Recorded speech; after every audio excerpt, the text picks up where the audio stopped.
Have you ever felt a chill in a warm room? A sudden unspoken shift in the energy when someone you know, maybe even someone you call a friend, walks in or joins the conversation. It's a feeling that has no words, a dissonance that hums just beneath the surface of polite smiles and casual hellos. You shake it off. You tell yourself you're imagining things, that you're being too sensitive. But the feeling lingers, a quiet question mark hanging in the air between you. Are you truly tired of this confusion? Or are you just tired of betraying your soul's intuition daily? This experience is profoundly human and achingly common. It's the silent ache of uncertainty in a relationship you pour your energy into. Ever wondered why your effort not equal to results? You extend warmth and you receive a lukewarm, almost brittle response. You share good news and the congratulations feel hollow, like a beautifully wrapped box with nothing inside. You try to connect, to bridge a gap you can feel but cannot see, and you're met with an invisible wall. This is the landscape of the frenemy, the ambivalent colleague, the family member whose love feels conditional and fraught with unspoken clauses. You start to question yourself. Am I asking for too much? Am I misreading everything? Am I the problem? That self-doubt is the first layer of fog they cast, whether they do so consciously or not. It keeps you searching for the error in your own emotional code, rather than recognizing the distorted signal being sent your way. But today, we change that. In our time together, we will pull back the curtain on these hidden dynamics. We are going on a journey not just to list signs, but to understand the deep psychological currents that create them. Through the profound and timeless wisdom of Carl Jung, we will learn to read the subtle language of the human soul, in others, and most importantly, in ourselves. You will leave this space today armed not with weapons for confrontation, but with the light of clarity. A clarity that protects your peace, validates your intuition, and empowers you to navigate your relationships with a newfound wisdom. You will learn that your sensitivity is not a weakness, it is your greatest guide. Let's begin with a foundational truth, a first win in our quest for understanding. Carl Jung introduced the concept of the persona. Think of the persona as the social mask we all wear. It's the polished, agreeable, functional version of ourselves that we present to the world, the friendly colleague, the supportive friend, the dutiful child. It's a necessary tool for navigating society. But behind this mask, in the shadows of the psyche, lives everything we don't want to show. This is what Jung called the shadow. The shadow contains our repressed insecurities, our secret envies, our unacknowledged anger, our greed, our shame. It is not evil. It is simply the part of us that has been denied the light of consciousness. And when a person secretly resents you, what you're often witnessing is their shadow leaking through the cracks of their persona. The polite mask stays on, but the resentful energy of the shadow seeps out in subtle, almost imperceptible ways. Your first win today is this: understanding that you are not going crazy. You are simply perceiving the profound disconnect between the mask and the true, shadowed feelings behind it. This is the key that unlocks everything else we are about to explore. The first and perhaps most common sign of this leaking shadow is what we can call the barbed compliment. It's the compliment that feels like a cut. On the surface, the words are positive, even flattering. But the delivery, the timing, or a tiny appended clause twists the knife just enough to let the poison in. Imagine you've just received a promotion at work. You share the news with a colleague and they say, "Wow, congratulations, that's amazing." They must have been really desperate to fill that spot. Or perhaps you've been working on your health and you've lost some weight. A friend might remark, "You look so good, I almost didn't recognize you. I'd forgotten what you looked like before." Do you see the structure? It's praise followed by a subtle takedown. It's a gift with a hidden price tag of shame or doubt. The Jungian principle at play here is projection. Envy is a powerful, often deeply repressed emotion. It resides squarely in the shadow. The person who feels it often cannot consciously admit, even to themselves, "I am envious of your success," or "Your transformation makes me feel bad about my own stagnation." That conscious admission is too painful. It would force them to confront their own perceived inadequacies. So the psyche, in its strange and protective wisdom, projects that feeling outward. The barbed compliment is a way for their shadow to express its envy without the conscious mind having to take responsibility for it. They get to release the toxic pressure of their resentment while maintaining the persona of a supportive friend. They didn't hurt you because you're weak. They hurt you because your light exposed their shadow. And the self-healing here is not to confront them and ask, "What did you mean by that?" That only invites more gaslighting. The healing is to recognize the barb for what it is, a reflection of their inner world, not a true assessment of yours. You can simply smile and say, "Thank you," accepting the surface-level compliment while allowing the barb to fall harmlessly to the ground because you know it was never truly about you. It was a letter they wrote to themselves, mailed to your address by mistake. This leads us to the second subtle sign, strategic absence. This isn't about the friend who is genuinely busy or overwhelmed. This is about the person who consistently and mysteriously vanishes the moment your life takes center stage. They are present and engaged when you are listening to their problems, offering them support, or participating in their life. But when you have a crisis, a celebration, or simply a deep need to be heard, they suddenly become unreachable. Texts go unanswered. Calls go to voicemail. Plans are canceled at the last minute with flimsy excuses. This is the withholding of presence as a form of control and punishment. Your joy, in a strange way, feels like a threat to them. Your success highlights their own feelings of being stuck. Your need for support is an inconvenience because it shifts the spotlight away from them where they feel it must always be. From a psychological perspective, this is a deeply passive-aggressive act. Aggression is about moving against someone. Passive aggression is about not moving when movement is socially or emotionally expected. By being absent during your key moments, they are communicating their resentment without saying a single word. They are essentially saying, "Your experience is not important enough for my energy. Your happiness makes me uncomfortable, so I will withdraw." This behavior starves the relationship of the reciprocity it needs to survive. What is the love you crave from this person, if not the simple validation of your existence through their presence? The self-protection here is to stop waiting for them. Stop sending the fifth text message. Stop reserving emotional space for someone who only shows up when it's convenient for their ego. Begin to invest your precious energy and your most important stories with the people who show up, who listen, who celebrate your ascent as if it were their own. You must learn to see their absence not as a rejection of you, but as a clear boundary they have drawn. Respect it by staying on your side of the line in the warmth of your own well-tended fire. The third sign is a close cousin to the last, but it is more active. We can call it celebratory sabotage. This person doesn't just disappear when you have good news. They stick around to subtly poison the well. They are the masters of finding the cloud in every silver lining. You get a new car and they'll say, "Oh, it's beautiful. I hope the maintenance costs aren't too high. I read a review about the transmission on this model." You're excited about a new relationship and they'll say, "I'm so happy for you." Just be careful, you tend to fall in love so fast. They introduce a seed of anxiety into your moments of pure joy. They frame their negativity as concern, as pragmatism, as just looking out for you. But it isn't concern. It is the shadow's desperate attempt to pull your emotional state back down to a level that is comfortable for them.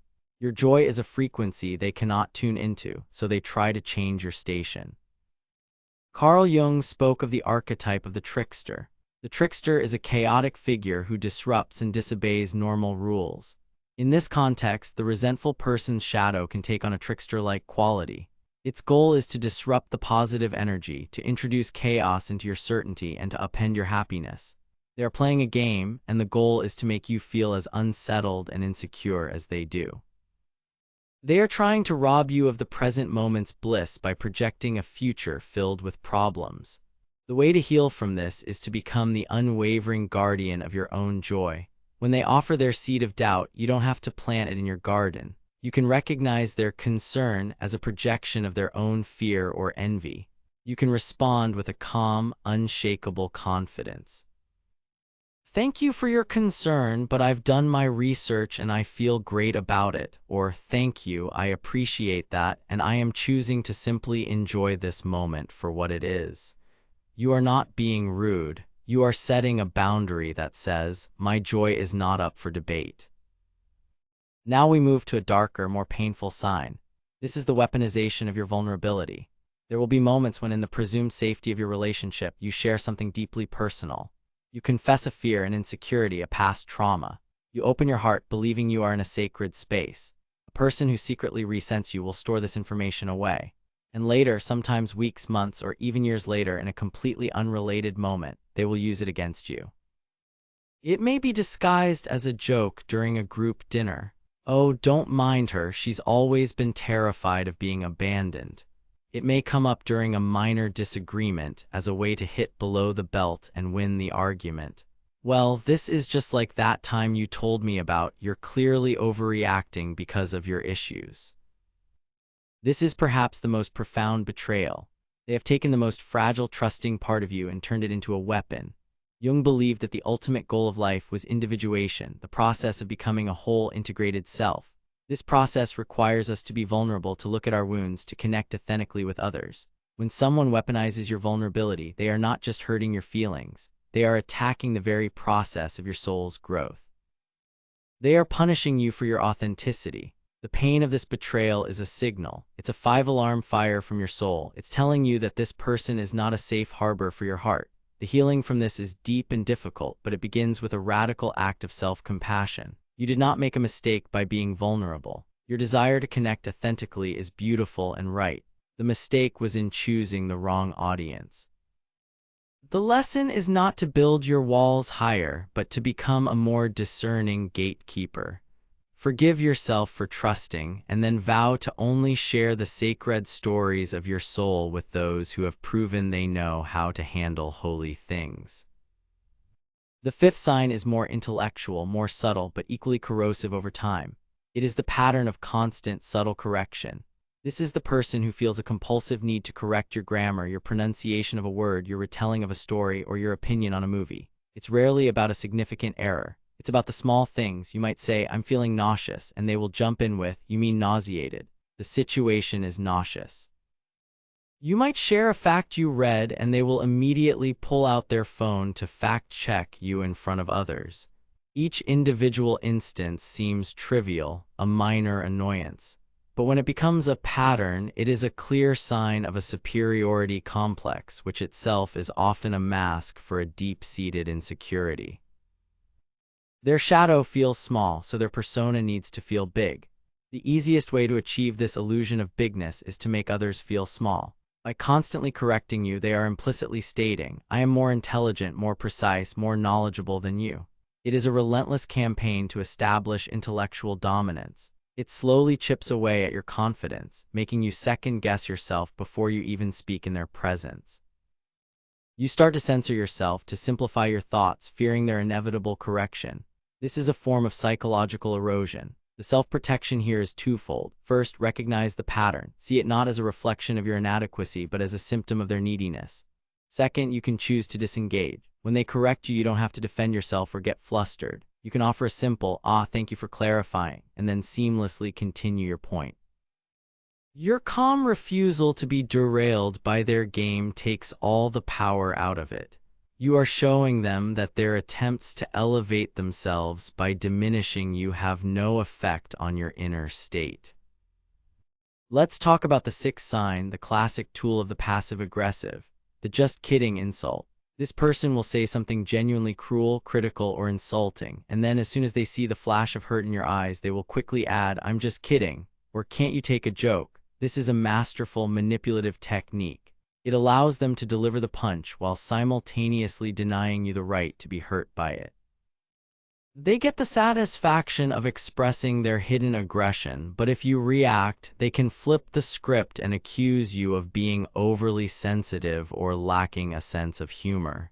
You are left feeling confused, hurt, and silenced.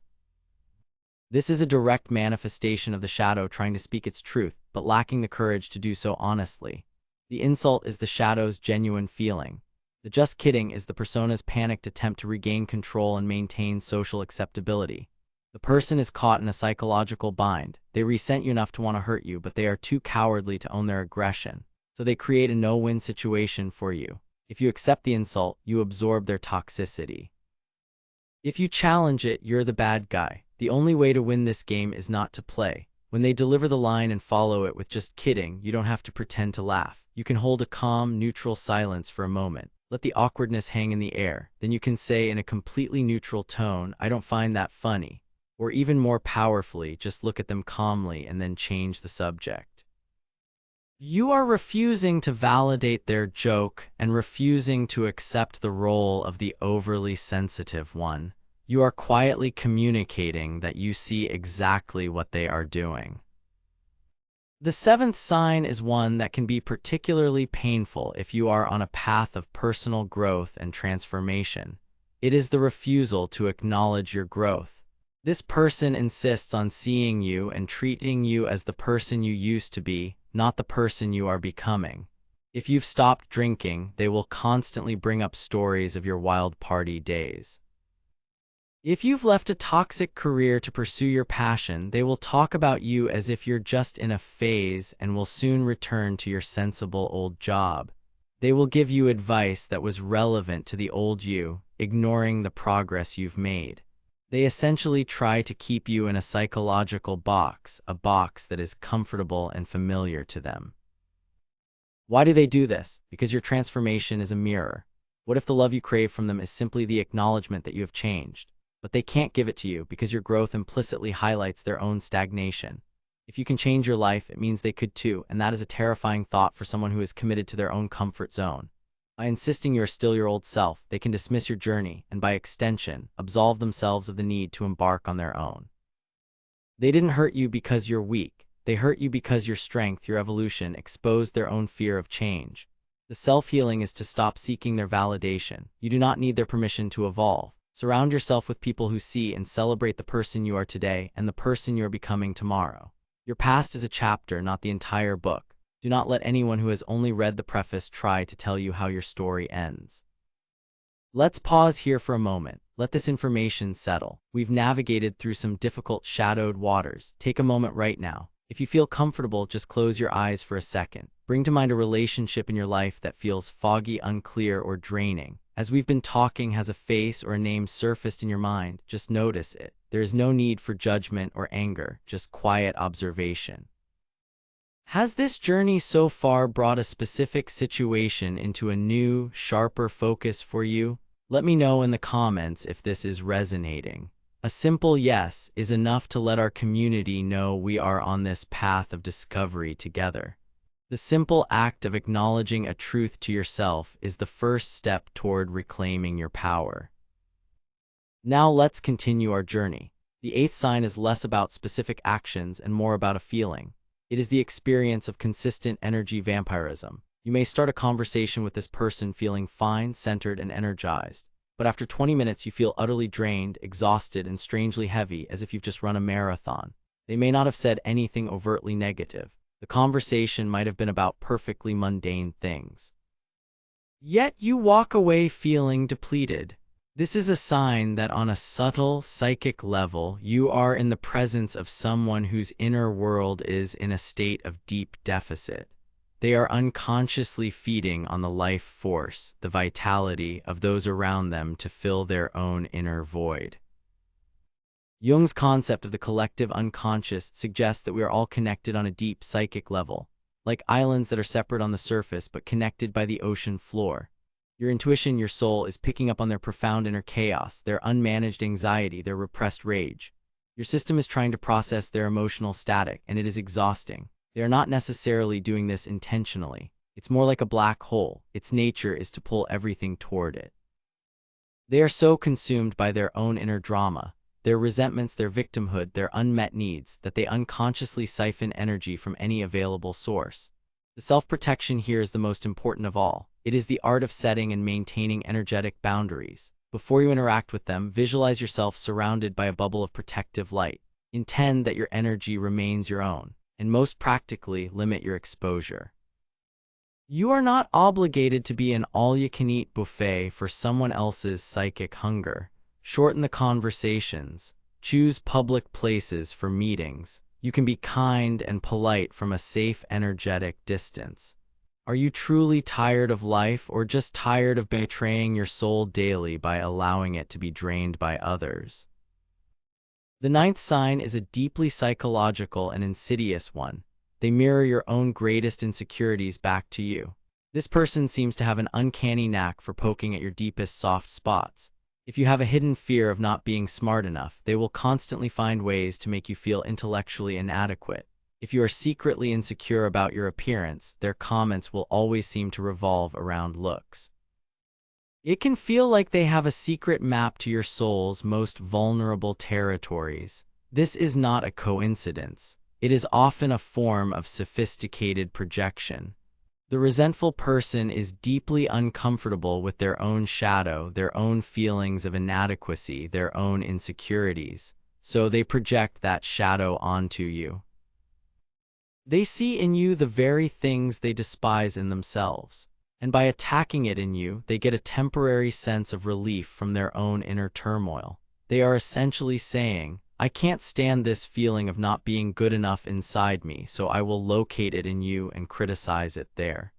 It's a way of cleaning their own house by throwing their trash into your yard.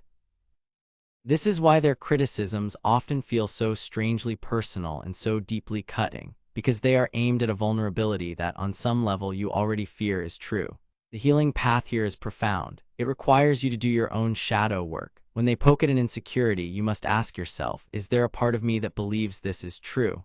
And if there is, you must work to heal that part of yourself. When you integrate and accept your own perceived flaws, their projections will have nothing to stick to. Their words will become like arrows shot at a wall of solid steel.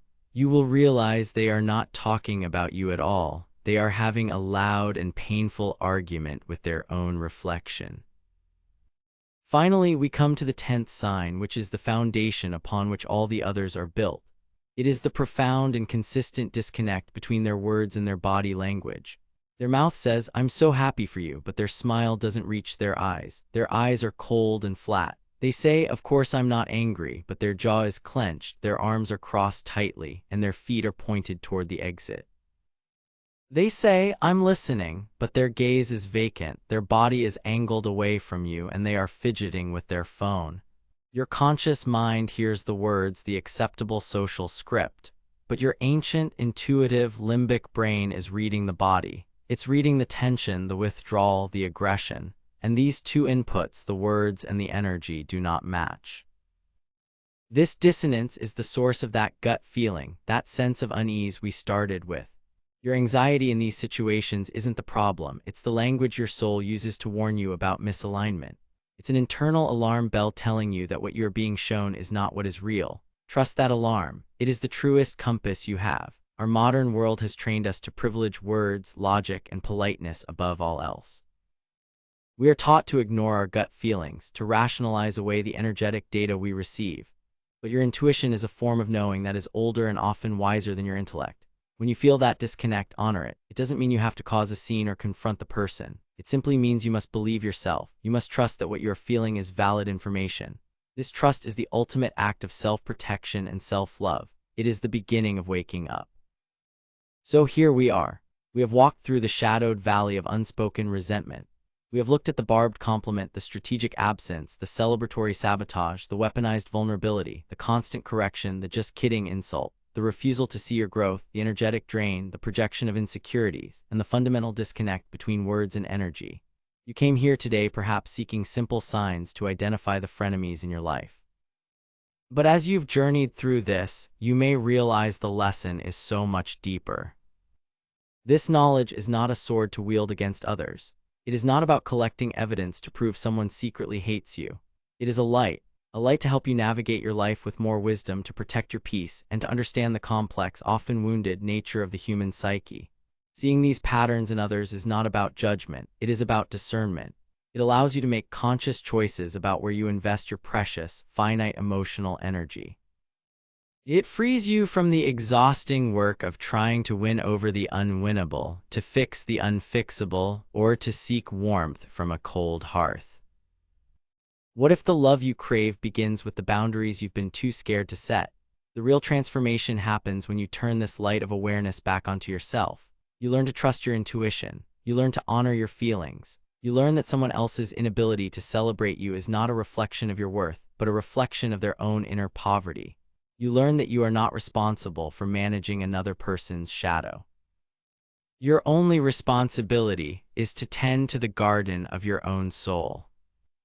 You came here seeking clarity about them, but the real gift is the clarity you have found about you. You are the person who can feel the shift in the room. You are the one with the sensitivity to perceive the dissonance. This is not a curse. It is your power. It is the voice of your soul, your celestial mindwave, guiding you toward authenticity and away from illusion. Moving forward, you will walk through the world differently.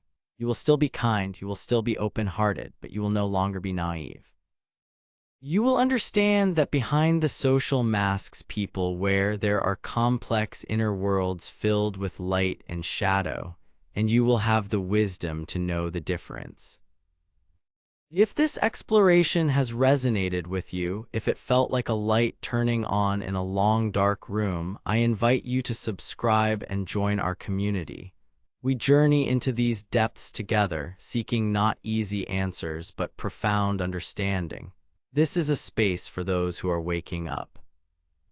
Now I want to leave you with a final thought for your own reflection.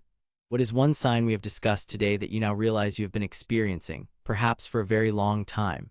Take a moment to acknowledge it. Sharing your story, even a brief one, in the comments below can be a powerful act of release for you and an incredible act of validation for someone else who is reading and realizing they are not alone. Your experience matters. Your story is part of our collective healing. Walk forward from this moment not in fear of the shadows in others, but in quiet reverence for the inextinguishable light within yourself. Protect that light, nurture it, and trust its guidance above all else. The journey of your true transformation has only just begun.